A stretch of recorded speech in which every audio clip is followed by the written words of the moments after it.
Можно, пожалуйста, латте с ванильным сиропом?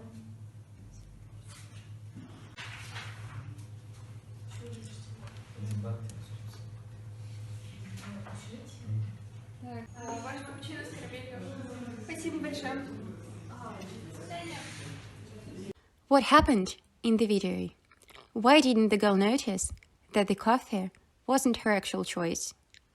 What we have just seen is called choice blindness. It's a phenomenon in which people fail to recall a choice immediately after they have made that choice. This effect appears in various situations and under different circumstances. For example, it could happen when you have a lack of time, when you don't pay much attention to your choice, when a magician wants to trick you, or the variants seem very similar. It may be a bit scary not to control our choices and be fooled so easily. Fortunately, it doesn't happen that often in real life because we usually pay more attention to important choices. For example, it's hard to imagine a situation like this.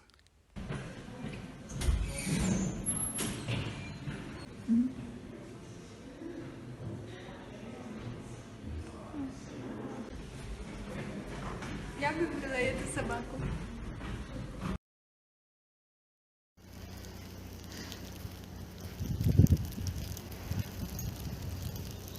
Choice blindness is connected not only with visual perception, but also with the taste and smell. A group of scientists from Lund University, Sweden, carried out an experiment in a local supermarket. They offered 180 customers to taste 2 types of jam or tea and choose the most tasty ones. After that, customers were asked to taste the chosen alternative again and to verbally explain why they chose this option. At this point, scientists secretly switched the contents of the containers so that the outcome of the choice became the opposite of what they intended. The results showed that no more than a third of all manipulation trials were detected.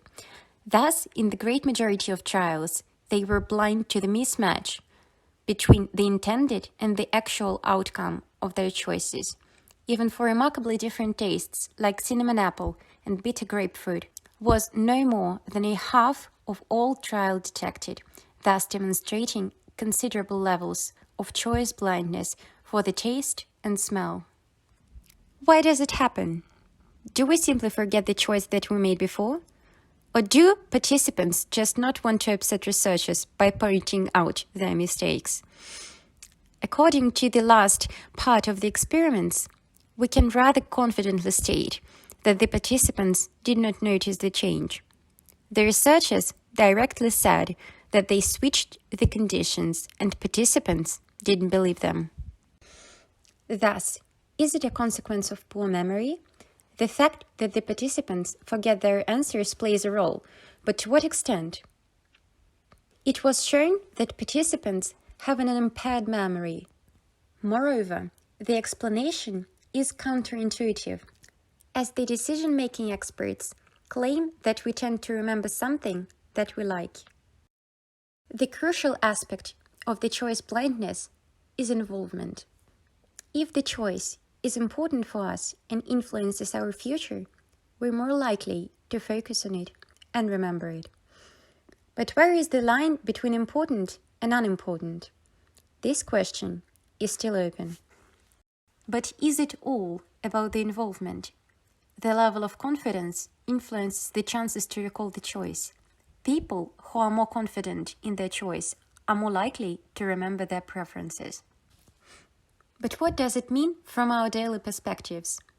Introspection illusion explains this cognitive phenomenon. It's an illusion in which people wrongly think that they have direct insight to the origins of their mental states and decisions.